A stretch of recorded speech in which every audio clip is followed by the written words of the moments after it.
A questão 42, ela fala o seguinte. Deixa eu copiar ela aqui certinho. Em determinada avenida, o motorista de um veículo coletivo fez uma manobra em curva e um passageiro teve a sensação de que uma força estava empurrando para fora da curva. Aí ele pede, considere a situação hipotética procedente, julga os itens a seguir.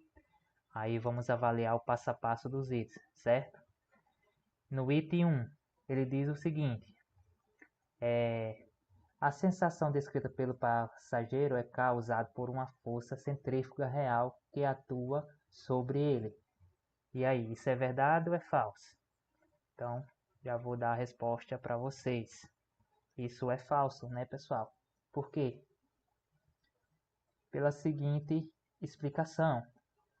A força centrífuga não é uma força real. E ele está dizendo lá que é uma força real, centrífuga real, certo? Então, a força centrífuga, na verdade, ela é uma força fictícia, seja, ou inercial, como posso dizer, né? Forças reais, basicamente, são forças que, de alguma forma, existe alguma interação, por exemplo, como a gravitacional, de atrito, força-peso, etc. A força centrífuga, um exemplo, né, é percebida para um observador dentro de um referencial acelerado, não inercial, que nesse caso é de um carro, né, em movimento circular, mas para o observador fora desse referencial, a força não existe. Ou seja, se eu estou vendo a pessoa dentro do carro fazendo a curva, está tendo uma força empurrando a pessoa para fora, mas para mim que está fora, essa força não existe, entendeu? Para a pessoa lá. Então é uma força fictícia. E aí eu dei o exemplo, né, que é um carro fazendo uma curva. Ilustra bem isso. Então o item 1 é falso, certo? Agora vamos para o item 2. A força que mantém o veículo na trajetória curva é a força centrípeta, cujo vetor aponta para o ponto central da curva. Ou seja, isso aqui é falso, né? Vamos lá, vamos avaliar.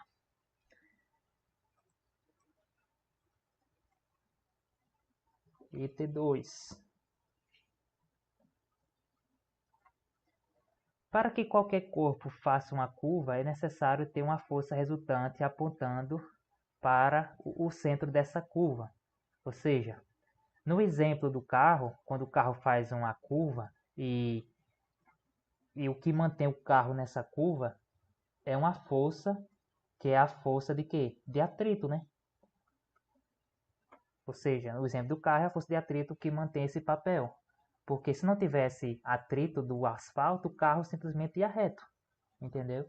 Então, em uma curva, o que mantém uma força que faz o carro vir em direção à curva é o atrito que está empurrando ele, né?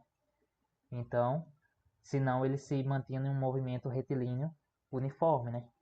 Se não tem nenhuma força externa atuando, então nesse caso tem uma força que é a força de atrito está empurrando ele com relação à curva. Então, por isso, esse item é verdadeiro. Então, item 2, verdadeiro. Agora, o item 3. A força que mantém o veículo na trajetória curva é a força centrífuga.